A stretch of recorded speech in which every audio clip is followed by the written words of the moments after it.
Eu quero, em primeiro lugar, aqui, senhor presidente, fazer um registro, né, sobre a Câmara dos Deputados. A Câmara dos Deputados que volta exatamente a discutir a reforma política, né, exatamente nessa quarta-feira, votando em segundo turno, né, temas que foram aprovados, né, por aquela casa no final do mês passado, como a instituição das doações empresariais aos partidos na Constituição, o fim da reeleição para chefes do Executivo e uma cláusula de barreira restringindo o acesso de legendas a tempo de TV e fundo partidário. Durante as votações do mês de maio, acabamos por presenciar, repito, né, um dos maiores retrocessos já vividos por este parlamento desde a redemocratização do país após a ditadura militar. Que retrocesso foi esse? Me refiro ao fato do presidente da Câmara, deputado Eduardo Cunha, né, que, enfim, rasgou o regimento na medida em que descumpriu o próprio regimento e colocou em votação uma questão já vencida na véspera. Me refiro à votação que tratou da constitucionalização do financiamento empresarial de campanhas. Nós acompanhamos aquele fato lamentável, né, que foi na terça-feira a Câmara, de forma soberana, né, votou contra a constitucionalização do financiamento empresarial de campanhas, era uma emenda à Constituição, e no outro dia, através, repito, de manobras regimentais, o presidente daquela casa colocou o mesmo tema em votação novamente. Portanto, violando o regimento interno, uma vez que o regimento é bem claro, quando não permite que uma mesma emenda à Constituição, tratando de um mesmo tema, seja votado no mesmo ano. Se a emenda for derrotada, esse tema só poderá ser objeto de apreciação e discussão no mês seguinte. Esse fato foi, né, recebeu tanto repúdio e houve tanto protestos diante dessa atitude do presidente da Câmara, que levou a um grupo de parlamentares, mais de 60 parlamentares, tendo à frente vários parlamentares da bancada do meu partido, o Partido dos Trabalhadores naquela casa, a entrar com ação direta de inconstitucionalidade no Supremo. Ação essa que está sendo exatamente objeto de apreciação, né? O fato é que esperamos que o Supremo possa restabelecer a normalidade e a estabilidade regimental, exatamente revogando, né, aquela votação. Mas eu quero aqui dizer, senhor presidente, que ao aprovar o financiamento empresarial aos partidos, a Câmara dos Deputados atuou na contramão do que vem pedindo a população nas ruas, que é uma reforma política que traga mecanismos para impedir que a corrupção continue a corroer as instituições democráticas deste país. O texto que está saindo daquela casa representa uma contra-reforma política, um retrocesso, que cria um sistema ainda mais perverso do que o atual. Este assunto, inclusive, foi tema de um artigo de nossa autoria, intitulado Contra-reforma e Retrocesso, que foi publicado no jornal Tribuna do Norte, lá do meu estado, na última, exatamente, quarta-feira. O artigo, senhor presidente, coloca, né, faz uma reflexão quando, enfim, eu aqui menciono que o Brasil é um país que afirma a democracia como um valor constitutivo da nação. Do ponto de vista formal, vivemos o período mais longo da história sem ditaduras. Isso é um avanço, dada a história brasileira ser marcada por regimes autoritários, mas nem de longe quer dizer que vivemos realmente em um regime democrático. Pergunto, onde estão os problemas? Os problemas estão exatamente na essência do processo político, que é a disputa eleitoral, a organização dos partidos políticos e o funcionamento dos poderes executivo e legislativo.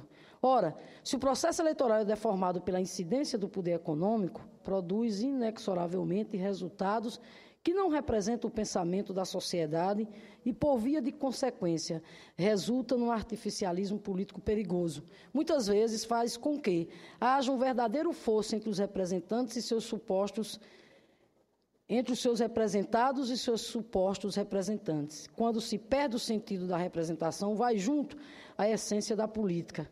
O que o meu partido, o PT, vem defendendo ao longo das últimas décadas é uma reforma política que instaure na nossa frágil democracia o sentido real da representação. Para isso são necessárias várias mudanças importantes no funcionamento dos partidos, no sistema eleitoral e no financiamento das campanhas. O modelo em vigor no Brasil é centralizador e excludente. Contribui para o estabelecimento de uma relação promíscua entre as empresas e os candidatos e as candidatas. Dificulta a representação dos setores sociais populares e o surgimento de lideranças que se contrapõem ao projeto das elites, além de provocar um crescimento absurdo dos gastos de campanha. O ideal, senhor presidente, seria a realização de uma mudança completa, que eu não tenho nenhuma dúvida que só será efetivamente realizada através de uma constituinte exclusiva. Mas reconheço também, com tristeza, que o atual Congresso Nacional não tem condições de cumprir esta tarefa, uma das mais importantes para o Brasil avançar, dado o seu perfil conservador e o fato de que ele próprio é o resultado de uma eleição onde prevaleceu a influência direta do poder econômico. Daí, exatamente, infelizmente, né, hoje, no âmbito, inclusive, da Câmara dos Deputados, a maioria ter votado pela constitucionalização do financiamento empresarial a partidos e campanhas, né? Mesmo, repito, que tenha se dado através de uma manobra regimental. Mas como nós temos que fazer política nas condições objetivas que a vida oferece, o PT vem travando o debate possível dentro de um Congresso cuja composição é a mais atrasada da nossa história.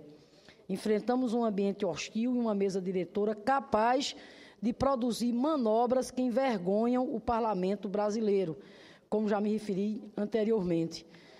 No dia 27 de maio, todos nós assistimos, quando o presidente da Câmara manobrou o regimento e aprovou em primeiro turno a doação a partidos políticos nas campanhas eleitorais. Aliás, é a chamada doação oculta, quando os partidos centralizam as doações e depois repassam aos candidatos, sem que se saiba quais as empresas financiaram a eleição e os valores recebidos. De forma, senhor presidente, que aqui no artigo,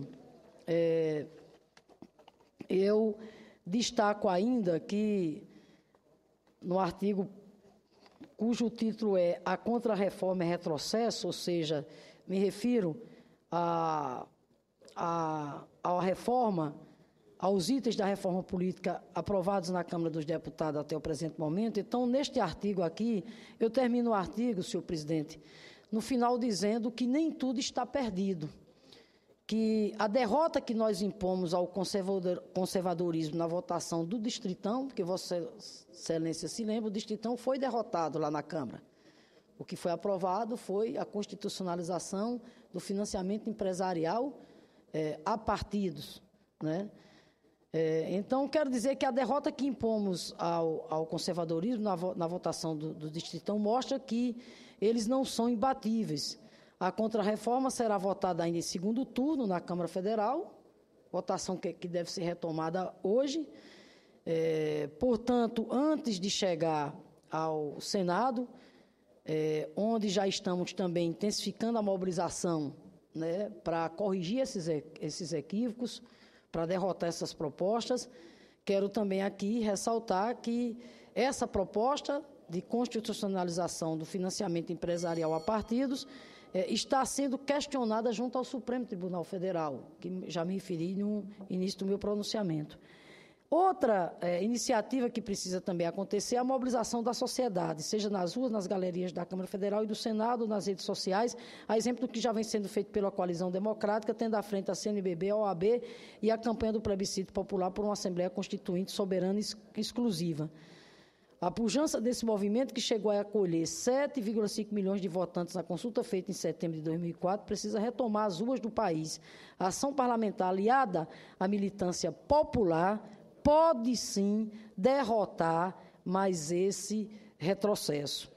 Então, eu quero aqui, senhor presidente, pedir a Vossa Excelência que seja incluído nos anais da nossa casa, na íntegra, o nosso artigo, repito, a contra-reforma é retrocesso,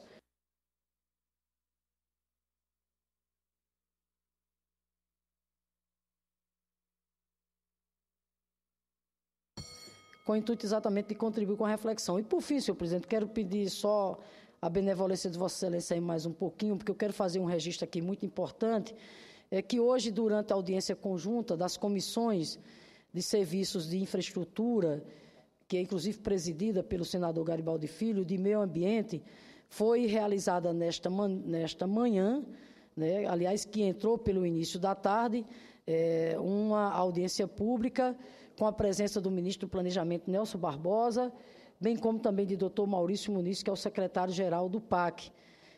Em debate, lá na audiência conjunta das comissões de Serviço de Infraestrutura e de Meio Ambiente, exatamente o programa de investimentos em logística, o PIO, que foi apresentado ontem pela presidenta Dilma.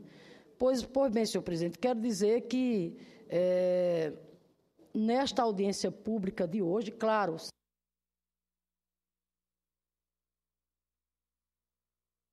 iniciativa da presidenta Dilma, né, ao lançar o chamado Programa de Investimentos em Logística, por tudo que isso significa, né, porque trata exatamente da infraestrutura necessária para fomentar as cadeias produtivas e, portanto, para alavancar, né, fortalecer a economia e, portanto, promovendo o desenvolvimento sócio e econômico do nosso país.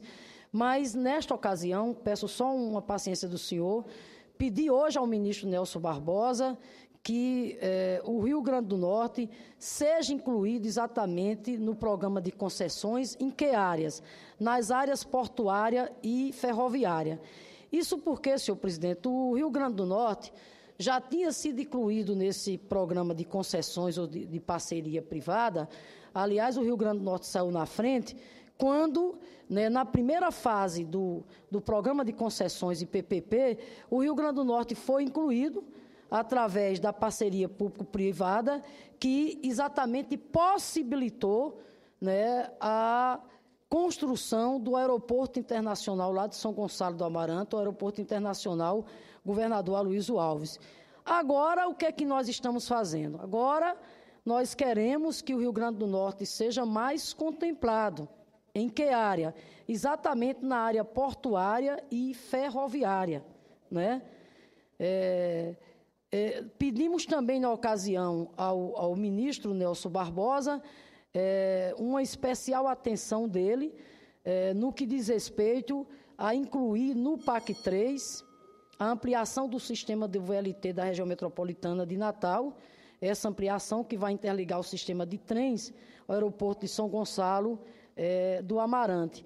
Bem como também pedimos uma atenção especial ao ministro Nelson Barbosa no que diz respeito às obras de infraestrutura hídrica do nosso Estado, destacando exatamente aqui a questão da barragem de Oiticica. Enfim, senhor presidente, quero dizer que o ministro foi extremamente sensibilizado com relação ao nosso pedido, colocou claramente que o Ministério do Planejamento está de portas abertas para receber do Rio Grande do Norte propostas, portanto, tanto na área portuária como na área ferroviária, mas ainda orientou que, além de nós conversarmos com o Ministério do Planejamento, também procurássemos os ministérios relacionados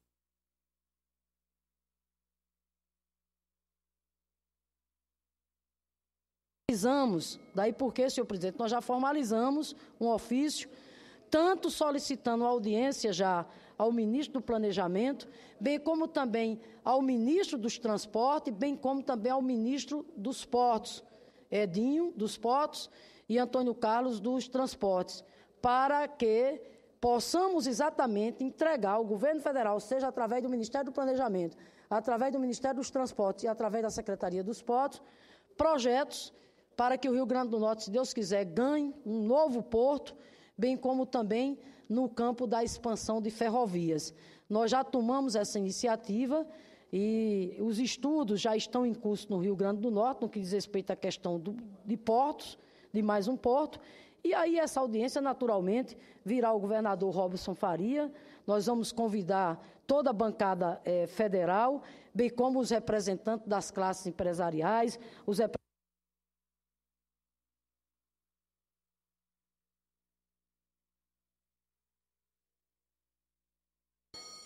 do nosso Estado. Obrigada, senhor presidente.